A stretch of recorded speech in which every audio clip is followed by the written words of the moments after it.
Welcome to Bible Mysteries. What if there are secrets in the Bible the world doesn't want you to know? You're listening to episode 123, The Chariots of Fire, Part 1. Now here are your hosts, Scott and John.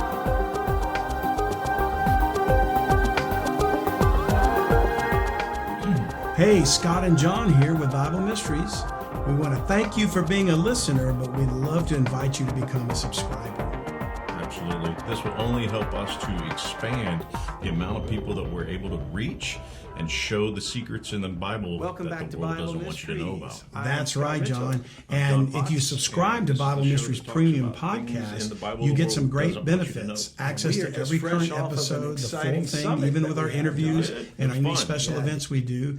Plus, we have downloadable show notes. We have our community forum and Slack that you can join. And we have our Bible Mysteries monthly newsletter. So for just $7 a month, you can help support us get the word out and defeat the satanic global elite. To subscribe, just go to BibleMysteries.supercast.com. Thanks again for listening and enjoy the episode.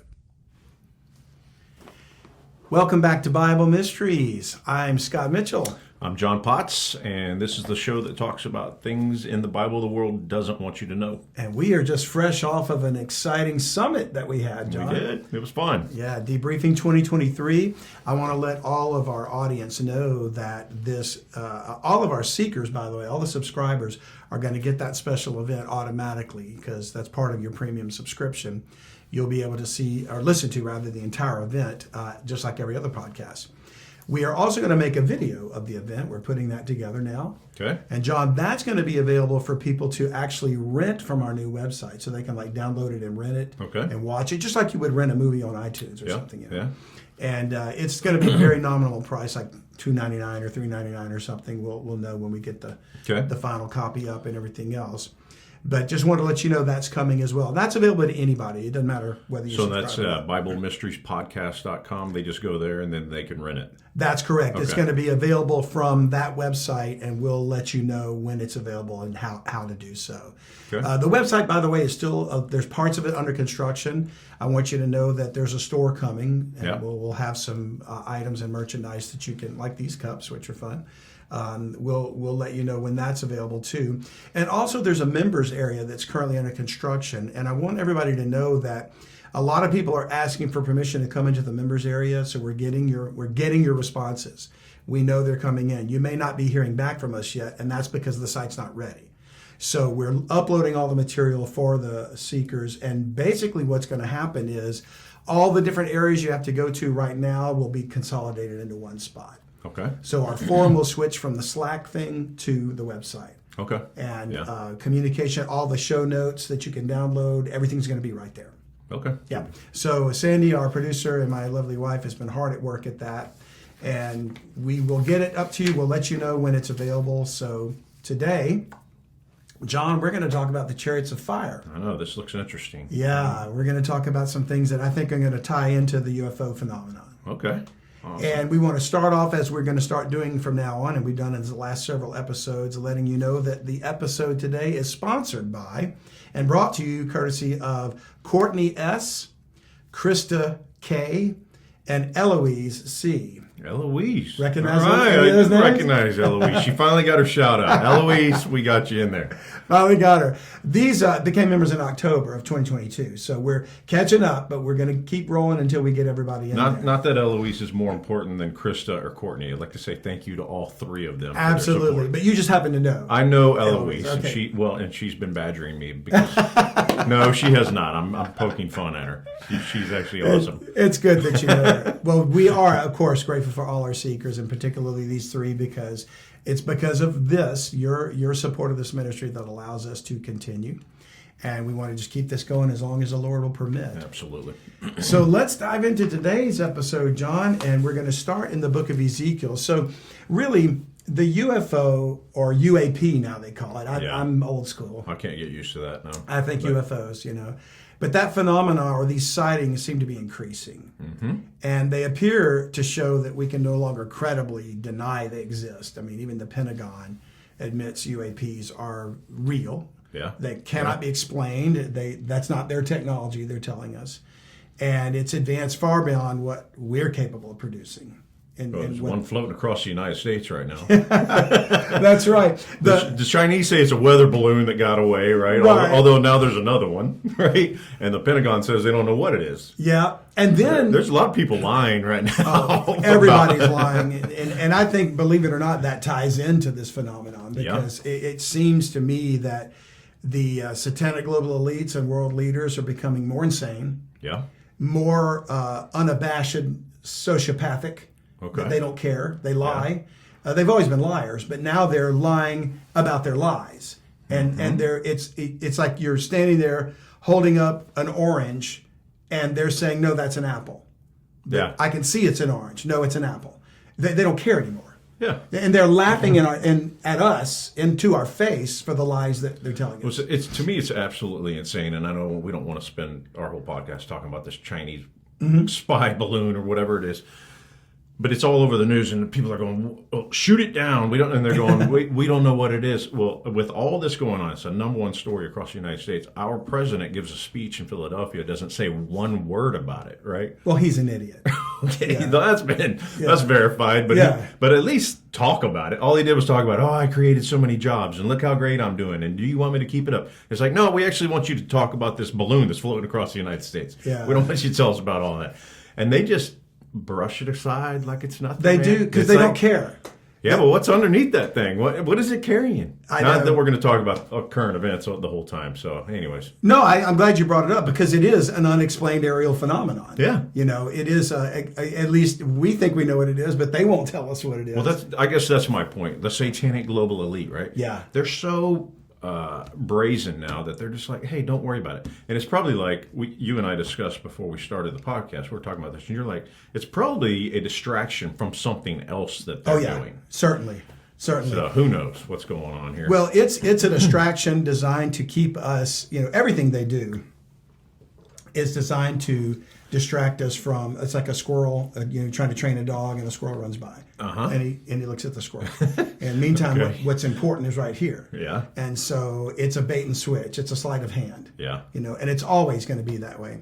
So it's always pay no attention to that man behind the curtain. Look over here. Look over here. And then they go do the evil thing they planned to do all along in the first place. Yeah. So I'm sure it's a part of that. But what we want to do is explore today if there's Bible evidence for UFOs. Okay. And awesome. I think a lot of people Christians are probably looking at, that's all baloney, or it's a cult, or it's New Age. Well, it is a cult in New Age. I believe there's a connection to Satan and his minions here. But we need to understand that I think these aerial phenomena, not this weather balloon necessarily, or whatever, a spy balloon. I'm sure it's not weather. Yeah, they're not gauging the weather. Why does China need to know what the weather is in Montana? But if it is a spy balloon, and it probably is, that's not something that is from the angelic realm. They know it was made in China.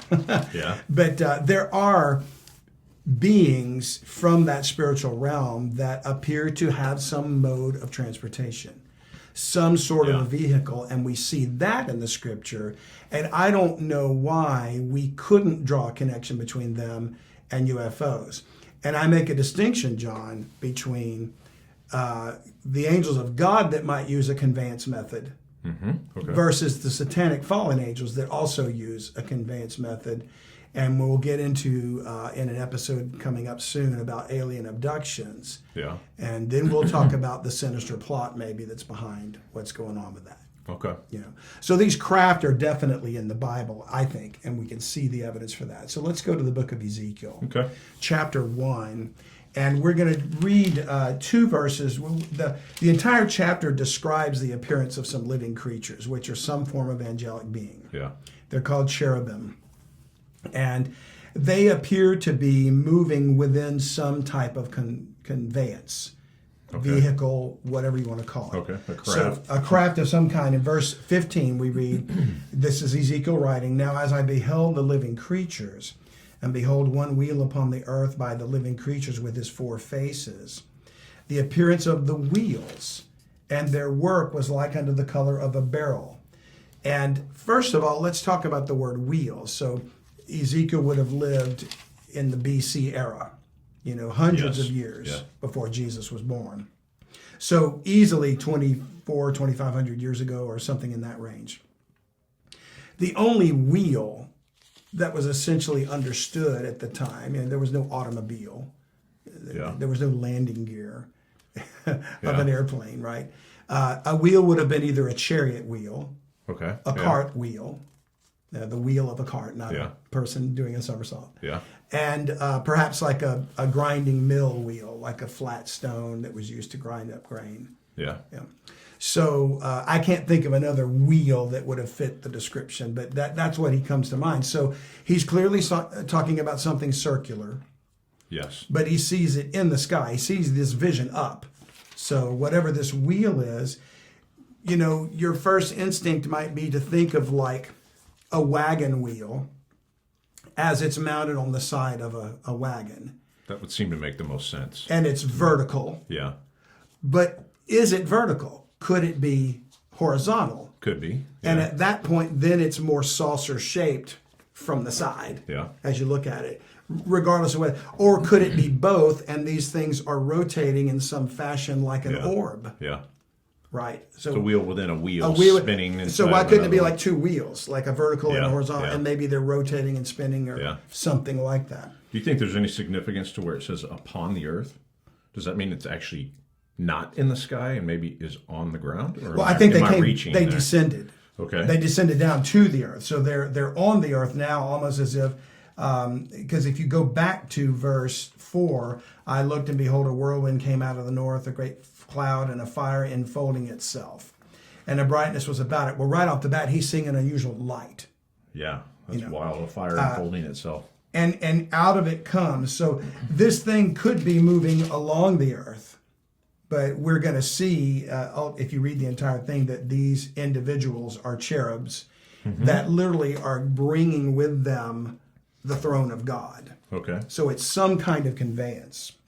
And if not, why would they need the wheels? Back to verse 16.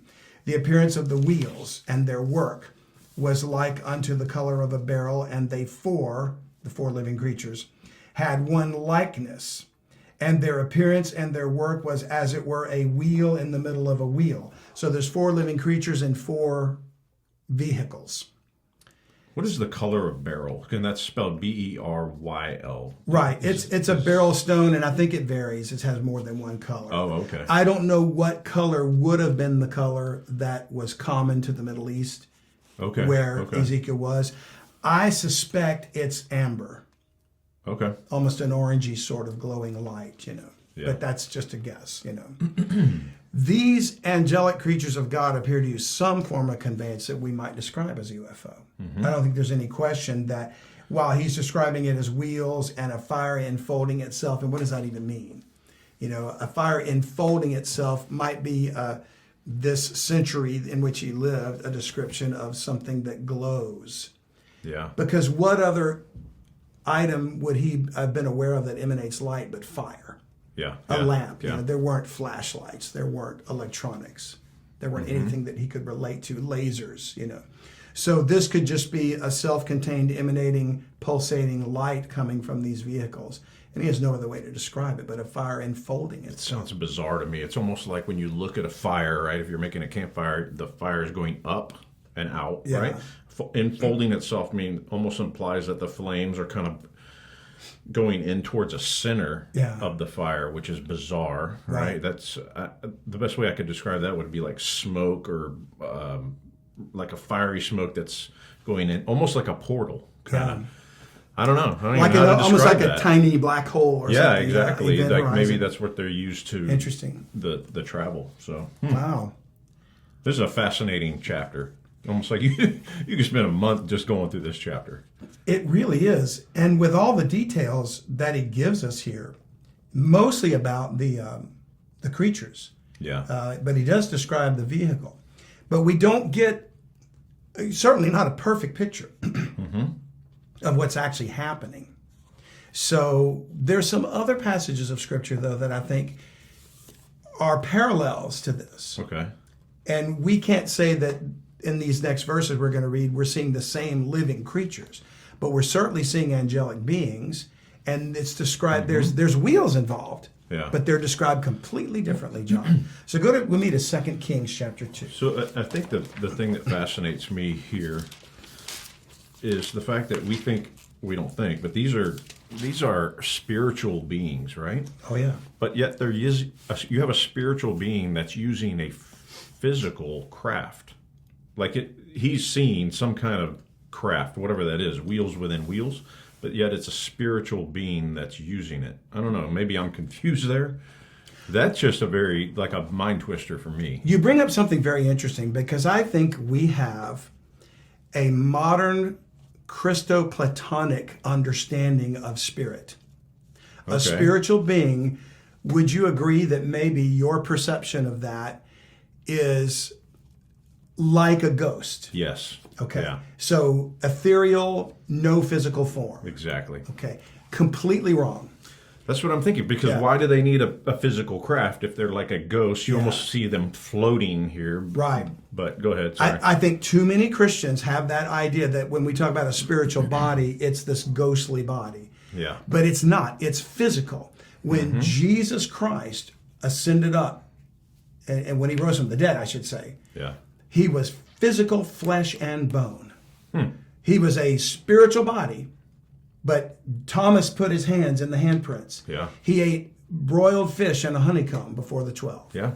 And there's no reason to believe that when he ascended to the Father, he didn't retain that glorified spiritual body. Okay. So we are physicality. We are corporeal beings in the spiritual realm. It's just a different realm. It's a different makeup. So angels, when they appeared physical to men. Yes. 2 angels dragged Lot's family out of Sodom. How do you do that if you're just a ghost? Yeah. Yeah. Right? The Lord, before he went to Sodom, sat down and ate with Abraham. And Sarah cooked him dinner. So they physically ingested food. How does a ghost do that? Yeah. So we got to take Casper We out do. of the equation of spiritual things. That would be true of the demonic world.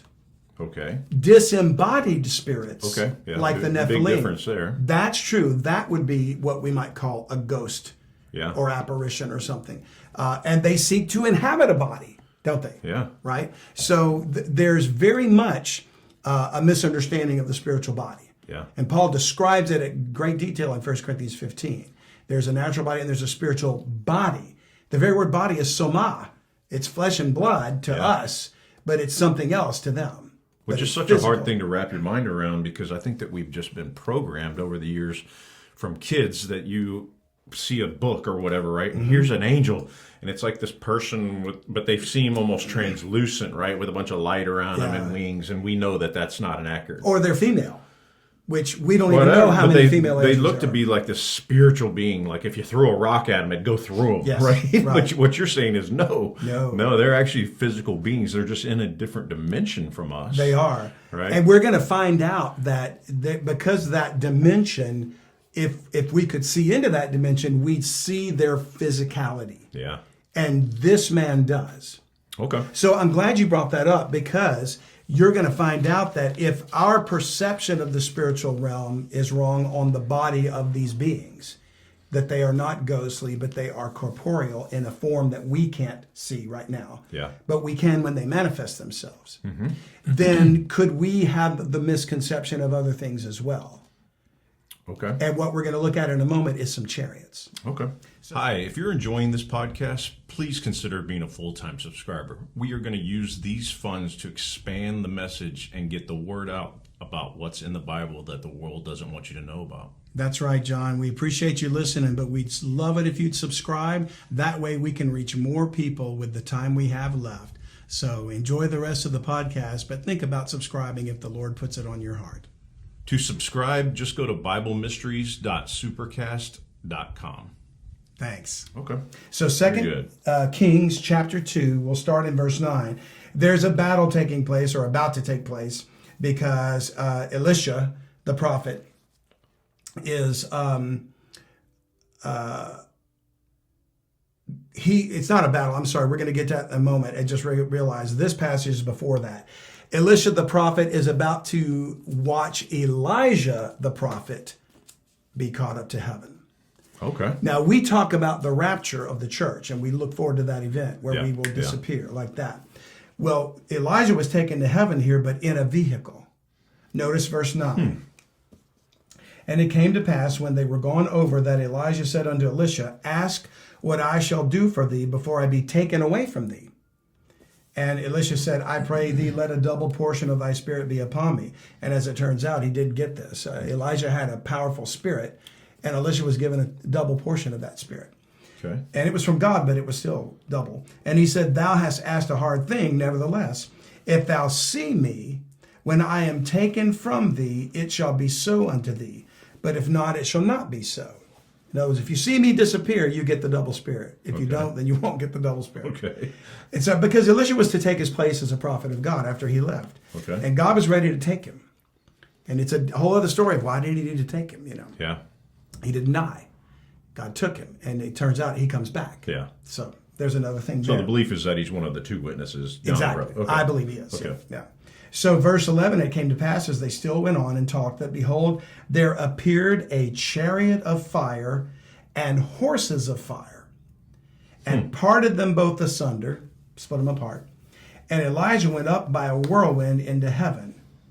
And Elisha saw it and cried, my father, the chariot of Israel, and the horsemen thereof. And he saw him no more, and he took hold of his own clothes and rent them in two pieces. The horsemen of God, and he said that they were horses of fire and a chariot of fire. Now, so we get back to you asking what was the color of beryl. Yeah.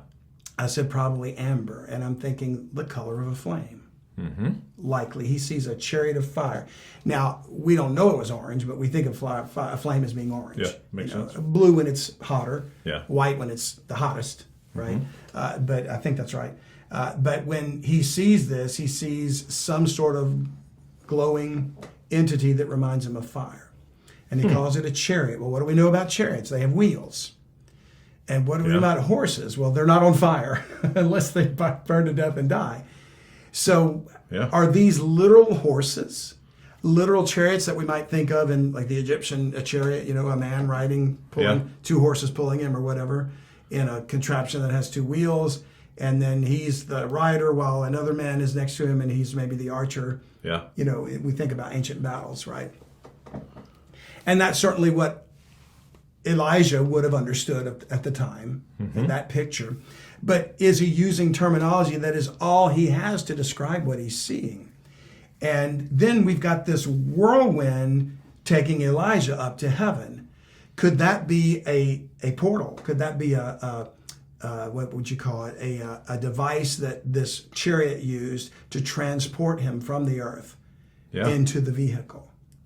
So what you're saying is that the terminology he uses here, chariot of fire, horses of fire, he's just using the only terminology he knows, right? Exactly. I don't know what this thing is, but he got into it, and it had horses of fire, so he's assuming that that's what's pulling it away, and that's fire, so the best way he can describe it is a horse, because he's never seen a, for lack of better terms on my end, jet engine, right? If that's what it possibly could be. I don't know. That's my terminology, because that's the only thing I know, right? For example, or some kind of engine that has propulsion, right? And maybe this thing flames spun, coming out. Yeah, and maybe it spun as it went into the sky. So and he's thinking those are the horses. He's looking at these two things shooting fire at him that are spinning. Right. That looks like a whirlwind. I don't know. I'm just totally throwing out terminology. I think he's referring to some kind of a galactic craft. Wow. And or orbs or something. Yeah. And he's describing it as literally as he can. Yeah. With the understanding of words that he can relate to. He's, like you said, never seen a jet engine.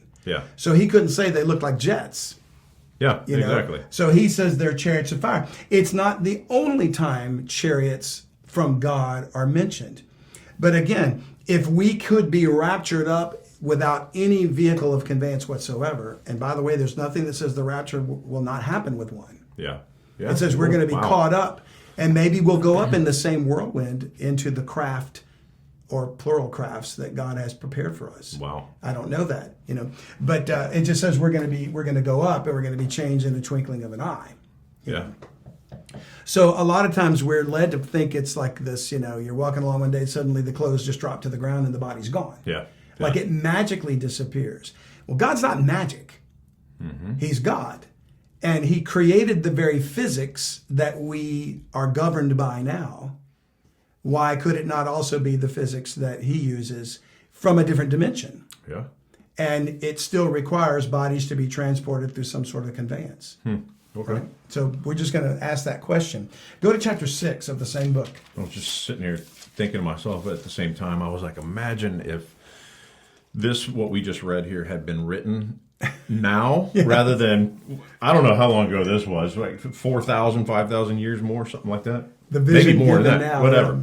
But if we had written this now, how would have this description been? Rather than where he's describing them as chariots with horses, how would we describe it if we saw it? Would we be like, man, it looked like the space shuttle with a bunch of stuff? Yeah, I don't know. Right. You know? And by the way, for all our horse lovers out there, I'm not trying to tell you there's no horses in heaven. These may very well be horses that literally glow, Yeah. And it could be they're literally pulling chariots, Yeah. But I'm more inclined to think that whether there are actual horses in heaven or not, which I'm sure there might be because There's God, so many mentions of them. yeah, we're going to look at several. Yeah. But if this is somehow involved in whether it's the propulsion method of a conveyance vehicle or not, it's going to help us look at the word horse anytime it's involved in the heavenly realm and think maybe there's more to it than that. Yeah. Is it just a horse and a guy riding a horse like you think of in a Western, or is it something altogether different? Yeah. Now here we're about to have a battle take place, and there's a king that wants to kill Elisha because he doesn't like what he has to say about him. And it's a Syrian king, so he's going after him. And there's a servant of Elisha that's like, oh no, we're doomed, because look at this army. It's a huge Syrian army. They're going to kill us, and we're just a handful of people here. Okay. And I want you to notice what Elisha says to him in verse 16. And when the servant of the man of God was risen early and gone forth, behold, an host, that's an army, compassed the city, and that means surrounded, both with horses and chariots. Now, these are physical horses, physical chariots. Oh, you started in 15. I was lost. Sorry. Oh, I'm sorry. I did. So You're we're right. in 2 Kings 6:15. 15, sorry. right. I was lost. Sorry. Sorry, that's my mistake. And so, in other words, it's the Syrian army. And they do use chariots and horses. Okay, yeah. And his servant said unto him, alas, my master, how shall we do? We're done for. Yeah. And he answered, fear not. This is Elisha speaking to the servant. Fear not, verse 16, for they that be with us are more than they that be with them. Well, the entire Syrian army has outnumbered Elisha and his servant and whoever other handful of people he might have been with him by hundreds to one, if not thousands to one. And so he's thinking, how can that be? This guy's like, we're doomed. Yeah. We ain't got a chance here. So verse 17, and Elisha prayed and said, Lord, I pray thee, open his eyes, open the eyes of the servant, that he may see. And the Lord opened the eyes of the young man, and he saw, and behold, the mountain was full of horses and chariots of fire round about Elisha. That's amazing. And based on what we just read in chapter 2, they would be horses of fire too. It's horses and chariots of fire. What are chariots of fire, and why would angels need to ride them? I think it's amazing also, on a separate point, that Elisha is just sitting there looking at it all. Well, the other guy doesn't see anything, right? Because he's not looking at that He sees it. spiritual realm, right? Right. Which I'm learning today is actually very physical, right? Very much so. But he's not seeing it. But Elisha's just like, yeah, we're good, man. Look what's around us, right? But the other guy's like, it's just me and you versus them. Right? I love that. Yeah, we're good. And which means that maybe when he got that double portion of Elijah's spirit, he had the ability to see into that, right? Yeah. Huh. He could see the dimension the whole time. Never worried. Never batted an eye, The young man couldn't see. They didn't have eyes to see. Yeah. His prayer wasn't that he would make them appear or suddenly come deliver us. His prayer was open his eyes. Yeah, because his is already open. He couldn't see. So he could clearly, what happened was he opened his vision to look into that spiritual realm. Yeah. And he saw chariots of fire and horses of fire. So what are these chariots of fire? And let's just say, for the sake of argument, they're literal chariots. and horses. Okay. And they're burning, but not being consumed, maybe in the same way like that the burning bush that Moses saw on the mountain. Yeah. Okay. If they're physical chariots, as Elisha would have understood them in his day, why does an angel need a chariot? Yeah. They're an army. Yeah. It's the host of heaven, right? But why would they need a chariot? And if they do need a chariot or use them, why do they need horses? Doesn't God have the ability to transport people through warp drive or something? Yeah. Other than exactly. horses, right? So again, are they literal horses or are they something altogether? Whatever it is, if it's a chariot, if it's horses, it's some type of mode of transportation. It is. So I guess your point is, why do they even need that if they can just warp around, fly everywhere? Right. Well, or just magically appear. Maybe we're finding out here that they're much more physical than we actually thought, or maybe, and hopefully I'm holding that previous belief that a lot of people had, and then we're learning it today. But yeah, they need a mode of transportation to get around. Absolutely. Or else they'd just be walking like us, right? That's exactly right. And I really think that we're going to find out that these chariots and horses are a recurring phenomenon in Scripture. Okay, just like you said, they're mentioned all the time. And if we go to Zechariah chapter 6, we're going to find the same horses that Ryan Pitterson discussed at our summit. Yep. From which he connected to Revelation 6. Interesting, it's Zechariah 6, verse 1. And I turned and lifted up mine eyes and looked, and behold, there came forth 4 chariots out from between 2 mountains, and the mountains were mountains of brass. And it almost seems to be like, what's a mountain of brass? Okay, brass is a metal. So mountains are made of metal. Yeah. You have to mine the ore out to make iron or whatever, right? And brass is different. It's copper, right, or something else. It's an bronze. alloy between copper and steel, I think. So, yeah. They would have called it bronze. Yeah. But brass. And the idea is, in my mind, what Zechariah is seeing is a vision, probably peering into the spiritual realm the same way Elisha prayed for the young man's eyes to be opened. Okay. God's given him this vision. So I think he's seeing an angelic chariot coming out, horsemen, 4 chariots rather. Verse 2, in the first chariot were red horses. And in the second chariot were black horses. And in the third chariot, white horses. And in the fourth chariot, grizzled and bay horses. So this exactly matches the coloring of the horses in Revelation 6. Okay. We're going to go talk about them in just a moment. But verse 4, and I answered and talked unto the angel that talked with me, what are these, my Lord? What is this? And the one is an angel with him, so he's physically in front of a person, a physical entity. Yeah. He's not a ghost. He's talking to this angel. And the angel answered and said unto me, verse 5, these are the 4 spirits of the heavens, which go forth from standing before the Lord of all the earth. Now, angels in the book of Hebrews are referred to as sent forth to be ministering spirits. So again, we read the word spirit, we want to say ghost. Yeah. But divorce that from your mind. Think of a physical entity from the spiritual realm. All right? The 4 spirits are not 4 ghosts sent forth. And God doesn't deal with ghosts. I know, I'm going to have to reprogram my whole brain after this. Exactly. Unclean spirits are ghosts, if you want to, for elementary terminology. But verse 6, the black horses which are therein go forth into the north country, and the white go forth after them, and the grizzled go forth toward the south country. What are countries? They're physical. Yeah. We have nations today, countries. So they're on the earth. So then they can't be spirits as like ghosts. They're physically going on. They're men, angels, I should say, physical angels, riding in chariots being pulled by horses. Or are they unidentified flying Some objects? type of craft. Yeah. And they go forth, verse 7, and the bay horses went forth and sought to go that they might walk to and fro through the earth. So they're walking to and fro through the earth. And he said, get you hence, walk to and fro through the earth. So they walk to and fro through the earth.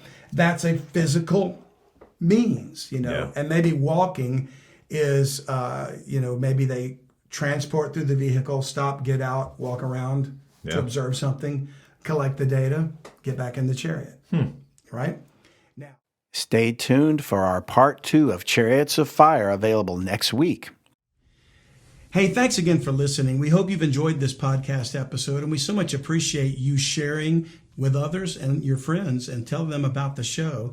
And we'd also love it if you'd one more time consider joining Bible Mysteries Premium Podcast as a subscriber.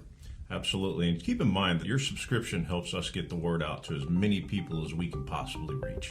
So we appreciate you partnering with us. Don't forget, it's BibleMysteries.supercast.com. And thanks again for joining us today. If you enjoyed this video, please like, share, and subscribe to our channel. To gain access to bonus ad-free content, consider supporting us and becoming a premium podcast subscriber at BibleMysteriesPodcast.com.